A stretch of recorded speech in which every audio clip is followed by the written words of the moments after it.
2020학년도 수능.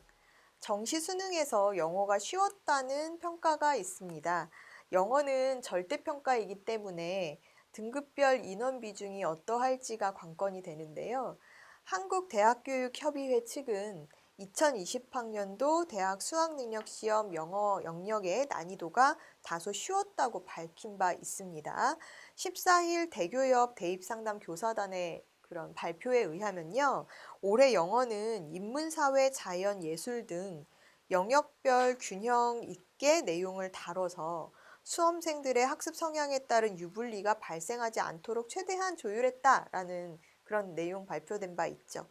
난이도 같은 경우에는 지난해에 이제 수능 9월 모의고사, 그러니까 수학도 지금 9월 모의고사 난이도랑 비슷했다라는 이제 수학교사단의 그런 결과 발표가 있었는데, 영어 같은 경우에도 9월 모의고사 난이도와 비슷했고 어찌 보면 그거보다 조금 더 낮았다라는 이야기가 나올 정도로 올해 영어는 크게 어렵지 않았던 것으로 보입니다.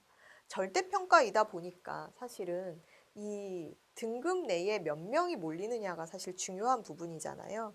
그래서 작년에 이렇게 영어 시험 난이도가 이렇게 난도가 높지 않았다라는 발표를 통해서 보면은 우리가 지난해 1등급 비율이 2019학년도 수능에서는 5.3%였던 것으로 알려져 있거든요. 1등급 안에 이제 1등급 성적의 비율이 올 9월 모의고사는 5.88% 1등급 비율이 이렇게 나온 바가 있습니다. 그래서 이런 지난해 수능과 올해 9월 모의고사의 수준보다는 다소 높아지지 않을까 하는 전망들을 세우고 있는데요. 문제는 이렇게 쉬웠다라고 하지만 사실 모든 문제가 다 쉬웠던 것은 아니에요. 그러니까 여러분들 보시면서 나는 영어가 어려웠는데 하는 학생들도 분명히 있을 겁니다. 변별력을 둔 문항들이 몇 개가 보였었던 것이죠. 즉 여기서 변별력을 둔 문항이라고 하면 EBS 연계교재와 연계되지 않은 그런 유형의 문항들이 일부 있었던 것으로 보여지고, 이것이 추론 능력을 묻는 유형의 문제였기 때문에 사실은 학생들이 수능 영어에서 가장 많이 성적을 내지 못하는 그런 유형의 문제가 이런 추론 부분이잖아요. 그래서 독해 추론이라든지 간접쓰기, 또 어휘를 이렇게 넣는 고난도 어휘 문제라든지 이런 부분에서 사실은 오답률이 높은 것이 계속 보여지고 있는데, 올해 같은 경우에도 이런 독해 추론에서 수준 높은 추론 능력을 요구하는 변별력 있는 문항이 출제된 바 있어서 아마 이런 부분에서 좀 고심했었던 학생들은 영어가 그렇게 만만히 쉽진 않았는데 라는 생각을 할 것이라고 보입니다. 지금 이렇게 어려웠던 문항들은 대체적으로 주어지는 독해 지문의 길이가 길었던 것으로 보이는데요. 문장이 길고 또 다소 난이도 있는 어휘가 포함되어 있다 보니까 상대적으로 문제를 해석할 수 있는 시간적인 부분에 대한 부담이 컸던 것으로 보입니다. 그래서 체감 난이도가 이런 항목에서는 높았지 않았을까라는 분석도 나오고 있죠. 이번 시험에서는 학생들이 문항 유형을 수험생들의 인지 과정에 따라 배열했다라는 이야기도 종종 이제 보여지고 있는데, 예를 들면은 대화문 중심의 내용과 맥락을 파악하는 유형이 먼저 나오고, 그리고 세부 내용을 파악하는 유형과 문법 어휘를 묻는 그런 문제 유형 형태로 순차적인 문제 배치가 되어 있었다라고 합니다. 또한 교육 과정상 중요도와 사고 수준, 소요 시간 등을 고려해서 배점 2점이 주어지는 문항이 35문항, 3점 문항이 10문항 등으로 차등 배점이 이루어졌다라고 해서 이제 이런 부분들도 디테일하게 좀 올해 수능에서는 계획이 좀 잡혀 있었구나라는 것을 우리가 알아볼 수 있었죠. 입시 학원들의 결과 발표에 따르면은요, 각 입시 기관들이 이제 수능을 치르고 난 후에 가채점 결과를 토대로 또 학생들의 어떤 이런 질의응답을 통해서 학생들의 후기를 통해서 이런 시험, 영어 영역은 어떠했는지에 대한 결과 발표들을 하나씩 하고 있는데요. 원점수 90점 이상에게 주어지는 1등급 비율이 지난해 5.3%보다는 오를 것 같은 전망이고, 또 1등급 비율 확대 폭이 입시 업체별로는 조금 엇갈리는 상황이기는 하지만 대체적으로 적게는 6에서 많게는 9%까지 나오지 않겠느냐라는 이야기를 합니다. 그렇다라고 하면 진짜 그 상위권 학생들에게도 이 영어 가지고 전략이 조금 희비가 엇갈릴 것 같은 그런 상황인데, 예를 들면 이제 같은 100분이 점수를 받은 학생들이 1등급 학생들이 9%까지 간다라고 하면은 사실은 내가 자칫 실수해서 2등급선을 받았던 학생이다. 그러면 영어 과정 비중이 높은 대학에서는 지원하기가 좀 부담스러워지는 상황이 될 수도 있겠다 싶거든요. 그래서 이제 이런 부분들, 예를 들면은 뭐 정말 영어 2등급 나오면은 연세대 이화여대 지원하기가 어려운 상황이네라는 얘기가 올해 같은 상황에서는 벌어지지 않을까 하는 생각이 들기도 합니다.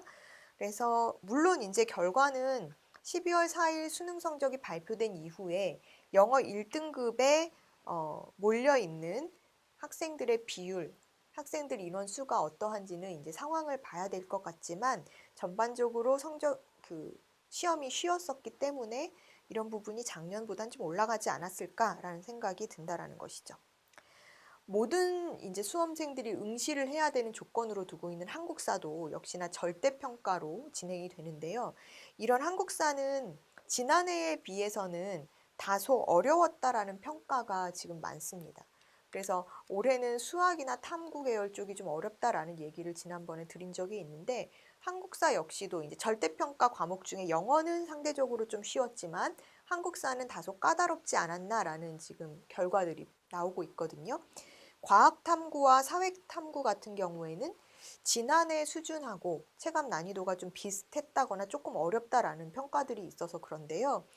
그 한 학원 입시기관에서는 과학탐구의 경우에는 8개 과목 중 1등급의 예상 커트라인 평균이 지난해에는 46.6이었는데 올해는 46.3 정도로 큰 차이는 없는 것으로 보인다라는 이야기를 한 바 있습니다. 또 사회탐구 같은 경우에는 48점으로 지난해에 비해서 1점 정도 떨어졌다라고 하거든요. 그렇게 보면은 이제 과학탐구에서는 사실 자연계 학생들에게는 이게 큰 차이가 없었지만 인문계 학생들에게는 탐구 영역이 지난해보다는 조금 어려웠던 것 아닌가 하는 생각을 하게 됩니다. 2020학년도의 수능은 지난해보다 전반적으로 쉬운 난이도였다라는 평가가 있는데, 상위권 대학의 합격선은 이래서 올라갈 것으로 예상이 되고 있죠. 하지만 중상위권 학생들에게는 변별력이 있었던 것으로 보여지기 때문에 수학, 탐구 등의 영역을 가지고 우리가 보면은 다소 까다로운 시험이 될 수도 있겠다 싶어요. 그래서 중상위권의 합격선은 어찌 보면은 다소 하락하는 그런 상황이 벌어지지 않을까 하는 것이 모든 입시기관의 공통적인 견해라고 볼 수 있습니다.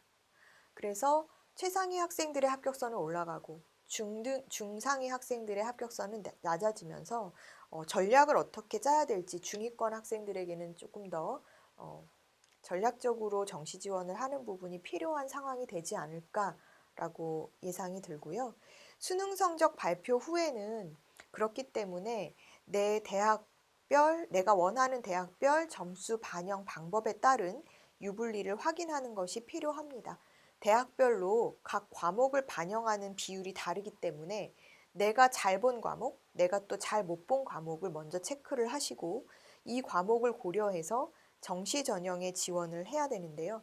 예를 들어서 서울대는 수학 반영 비율이 자연 계열 일부를 제외하고는 모두 40%를 반영하지만 연세대는 33.3%를 반영합니다. 또 같은 대학 내에서도 학과에 따라서 달라지는 경우가 있는데요.